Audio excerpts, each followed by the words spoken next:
కొన్ని పాత్రలు కలకాలం నిలిచిపోతాయి. అటువంటి పాత్రలో 'ఫిదా' మూవీలో భానుమతి ఒకటి. ఈ పాత్రలో సాయి పల్లవి అద్భుతంగా నటించి తెలుగు చిత్ర పరిశ్రమలో ఒక ప్రత్యేక గుర్తింపును సంపాదించుకుంది. ఒకే ఒక చిత్రంతో టాలీవుడ్ టాప్ హీరోయిన్స్కి గట్టి పోటీ ఇచ్చింది. దాంతో ఈ ముద్దుగుమ్మ గురించి తెలుసుకోవాలనే ఆసక్తి పెరిగింది. సాయి పల్లవి పుట్టింది, పెరిగింది తమిళనాడు రాష్ట్రంలోనే. అయితే పుట్టింది కోటగిరిలో అయితే పెరిగింది మాత్రం కోయంబత్తూర్లో. సాయి పల్లవి హీరోయిన్ మాత్రమే కాదు, డాక్టర్ కూడా. ఆమె జార్జియా యూనివర్సిటీ నుంచి డాక్టర్ డిగ్రీ పూర్తి చేశారు. సాయి పల్లవికి నటన కంటే వైద్య విద్య ముఖ్యం. అందుకోసమే స్టార్ హీరోల సినిమా ఛాన్సులు కూడా వదులుకుంది. మలయాళం ప్రేమం సినిమాలో డ్యాన్స్తో అదరగొట్టింది. ఆమె ఎక్కడా శిక్షణ తీసుకోలేదు. ఐశ్వర్యరాయ్, మాధురి దీక్షిత్ డ్యాన్స్ వీడియోలను చూసి నేర్చుకుంది. కేరళలో పుట్టకపోయినా కేరళ వాసుల పెద్ద పండుగ ఓణం అంటే సాయి పల్లవికి చాలా ఇష్టం. ఆ ఇష్టంతోనే ముగ్గులు వేయడం నేర్చుకుంది. సాయి పల్లవికి అతిపెద్ద గోల్ కార్డియాలజిస్ట్ కావడం. అందుకోసం చాలా కష్టపడుతుంది. సినిమాలను కొన్ని మాత్రమే ఎంచుకొని స్టడీపై దృష్టి పెడుతుంది. ప్రేమం సినిమాలో హీరోయిన్గా పరిచయం కాకముందు చిన్న పాత్ర చేసింది. తమిళ చిత్రం డామ్ ధూమ్లో కంగనా రనౌత్కి స్నేహితురాలిగా నటించింది. ఈటీవీ వారు నిర్వహించే డ్యాన్స్ షో D4లో సాయి పల్లవి అద్భుతంగా డ్యాన్స్ చేసి ప్రశంసలు అందుకుంది. ఇప్పటికీ ఆ వీడియో సోషల్ మీడియాలో ఎక్కువ లైక్స్ అందుకుంటుంది. సాయి పల్లవి హీరోయిన్ కాకముందు వాణిజ్య ప్రకటనలు చేసేది. అందులో ఆమెను చేసే ఆల్ఫోన్స్ పుత్రన్ యాడ్స్ ఆపేయమని గట్టిగా చెప్పాడు. హీరోయిన్గా అవకాశం ఇచ్చాడు. తన స్కిన్ టోన్ బాగుండదని సాయి పల్లవి కొంత బెరుకగా ఉంటుంది. కానీ డైరెక్టర్స్ ఇచ్చిన ధైర్యంతోనే, పూర్తి ఆత్మవిశ్వాసంతో కెమెరా ముందుకు వస్తానని ఆమె ఓ ఇంటర్వ్యూలో వెల్లడించింది.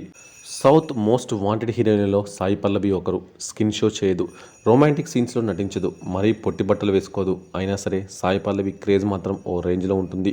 ఆమె కోసం క్యూ కడుతుంటారు మేకర్స్. టాలీవుడ్లో మోస్ట్ వాంటెడ్ బ్యూటీ అయిన ఈ భామ తన అద్భుతమైన నటన, ఆకట్టుకునే రూపంతో ఎంతోమందిని అలరిస్తుంది. శేఖర్ కమ్ముల దర్శకత్వంలో వచ్చిన 'ఫిదా' సినిమాతో హీరోయిన్గా టాలీవుడ్కు పరిచయం అయింది సాయి పల్లవి. అప్పటి నుంచి ఆమెను వరుస ఆఫర్లు వరించాయి. సాయి పల్లవి హీరోయిన్గా పరిచయమైంది మాత్రం మలయాళంలో ప్రేమం సినిమాతోనే. ఈ సినిమా ఇటు తెలుగు ప్రేక్షకులను కూడా అలరించింది. తమిళంలో సినిమాలు చేస్తూనే తెలుగులో కూడా స్టార్ హీరోయిన్ స్టేటస్ అందుకుంది ఈ బ్యూటీ. సెలెక్టెడ్గా సినిమాలు చేసే సాయి పల్లవి స్టార్ హీరోల సరసన ఆఫర్లు వచ్చినా కథ విషయంలో సంతృప్తి చెందక రిజెక్ట్ చేసింది. కథలో హీరోయిన్ పాత్రకు ఇంపార్టెన్స్ ఉంటేనే సినిమా చేస్తుంది. అలా కాకుండా హీరోయిన్ను గ్లామర్ పీస్గా మాత్రమే చూపిస్తే మాత్రం ఎంత పెద్ద స్టార్ హీరో పక్కన అవకాశం వచ్చినా రిజెక్ట్ చేస్తుంది. తెలుగులో సాయి పల్లవి చేసిన సినిమాలన్నీ దాదాపు మంచి హిట్ను సొంతం చేసుకున్నాయి. తెలుగులోనే కాదు, తమిళంలోనూ సినిమాలు చేసి మంచి క్రేజ్ను సొంతం చేసుకుంది ఈ భామ. గత కొంతకాలంగా సాయి పల్లవి సినిమాలకు దూరంగా ఉంటుంది. తెలుగులో ఈ చిన్నది చివరిగా రానా హీరోగా నటించిన 'విరాట పర్వం' సినిమాలో కనిపించింది. అలాగే తమిళంలో 'గార్గి' సినిమాలో నటించింది. ఈ సినిమా తెలుగులో కూడా డబ్ అయింది. ఆ తర్వాత సాయి పల్లవి ఎక్కడా కనిపించలేదు, సైలెంట్ అయింది. చాలా కాలంగా సాయి పల్లవి నుంచి కొత్త సినిమా రాలేదు. దాంతో ఈ అమ్మడి గురించి రకరకాల వార్తలు వచ్చాయి. సినిమాలు మానేసిందని, డాక్టర్స్గా సెటిల్ కాబోతుందని వార్తలు వచ్చాయి. కొంతమంది ఏకంగా పెళ్లి చేసుకోనుందని కూడా ప్రచారం చేశారు. ఇక ఇప్పుడు సాయి పల్లవి స్పీడ్ పెంచేసింది. తమిళంలో ఓ సినిమా చేస్తోంది. శివకార్తికేయన్ హీరోగా మురుగదాస్ దర్శకత్వంలో తెరకెక్కుతున్న సినిమాలో హీరోయిన్గా చేస్తుంది సాయి పల్లవి. తనదైన డ్యాన్సింగ్ స్టైల్, అద్భుత నటప్రతిభతో మెస్మరైజ్ చేసే సాయి పల్లవికి ఒక చిట్టి చెల్లెలు ఉన్న విషయం తెలిసిందే. సాయి పల్లవి సోదరి పూజా కథన్ గురించి అభిమానులకు తక్కువ సమాచారం ఉంది.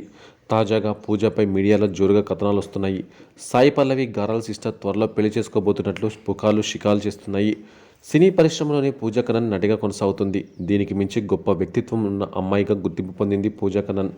తమిళనాడు కోటగిరిలో 21 ఏప్రిల్ 1997 జన్మించారు. కోయంబత్తూరులోని SSVM సంస్థలలో పాఠశాల విద్యను పూర్తి చేసి అటుపై GRD నుండి బ్యాచిలర్ డిగ్రీ పొందింది. అదే నగరంలో కళాశాల చదువు పూర్తి చేసింది. పూజా కన్నన్ 2017లో అజిత్ దర్శకత్వం వహించిన 'కారా' అనే షార్ట్ ఫిల్మ్తో తన నటనా జీవితాన్ని ప్రారంభించింది.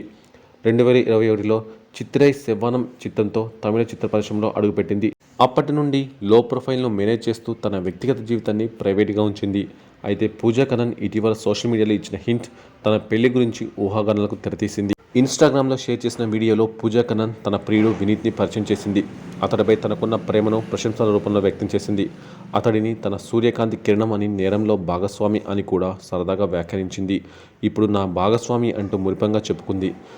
పూజా కన్నన్ పెళ్లి సంగతి తెలిసిన అభిమానులు అనుచరులు తనను అభినందనలో ముంచెత్తుతున్నారు. వినీత్ని పూజ త్వరలో వివాహం చేసుకుంటారని ఊహాగానాలు ప్రారంభించారు. పూజా కన్నన్ సోదరి సాయి పల్లవి కూడా ఎప్పుడు పెళ్లి చేసుకుంటుంది అనే చర్చకు ఇది దారితీసింది. అయితే సాయి పల్లవి మాత్రం ఇప్పట్లో పెళ్లి చేసుకునే ఉద్దేశం లేదట. అందుకే ఇలా చెల్లి తన ప్రేమను ప్రకటించేసింది. ముందు చెల్లి పెళ్లి అవుతుందన్నమాట. ఆ తర్వాత సాయి పల్లవి తనకు ఎప్పుడు నచ్చితే అప్పుడు పెళ్లి చేసుకుంటుందని తెలుస్తోంది. సాయి పల్లవి మరి పెద్దలు కుదించిన వివాహం చేసుకుంటుందా లేక ప్రేమ పెళ్లి చేసుకుంటుందా అన్నది చూడాలి. సాయి పల్లవి చాలా రోజుల తర్వాత ఓ తెలుగు సినిమాను ఒప్పుకుంది. లవ్ స్టోరీ తర్వాత మళ్ళీ నాగ చైతన్యతో కలిసి తండేల్ అనే చిత్రాన్ని చేస్తుంది. విరాట పర్వం తర్వాత సాయి పల్లవి ఏ తెలుగు ప్రాజెక్ట్ని కూడా ఒప్పుకోలేదన్న సంగతి తెలిసిందే. సాయి పల్లవి పెళ్లి మ్యాటర్ హాట్ టాపిక్గా ఉన్న తరుణంలో ఇప్పుడు ఆమె చెల్లి పెళ్లి కబురు రావడంతో అంతా సాయి పల్లవి పెళ్ళెప్పుడని ప్రశ్నిస్తున్నారు. ఇక ఇదిలా ఉంటే సాయి పల్లవి ప్రేమం సినిమాతో ఇండస్ట్రీకి పరిచయం అయింది. ఫస్ట్ సినిమాతోనే క్రేజ్ సంపాదించుకుంది. ఆ తర్వాత వరుసగా ఆఫర్లు అందుకుంటూ ఫిదా, లవ్ స్టోరీ చిత్రాలతో తెలుగులో స్టార్ హీరోయిన్గా ఎదిగింది. ప్రస్తుతం తండేలో నటిస్తోంది. ఈ సినిమాలో మరోసారి నాగ చైతన్యతో జతకట్టింది. ఇటీవలే ఈ మూవీలో సెట్లోకి అడుగుపెట్టింది సాయి పల్లవి. కోస్టల్ ఏరియాలో నేపథ్యంలో సాగే ఈ మూవీ షూటింగ్ రీసెంట్గా కేరళలోని తిరువనంతపురంలో షూటింగ్ షెడ్యూల్ జరుపుకుంది. అక్కడ నాగ చైతన్య, సాయి పల్లవి మధ్య సాగే లవ్ సీన్స్, పాటలు, రొమాంటిక్ సన్నివేశాలు చిత్రీకరించినట్టు సమాచారం. అలాగే తమిళంలో శివకార్తికేయన్తో ఓ సినిమాకు కమిట్ అయింది. ప్రస్తుతం ఈ మూవీ షూటింగ్ శరవేగంగా జరుపుకుంటుంది.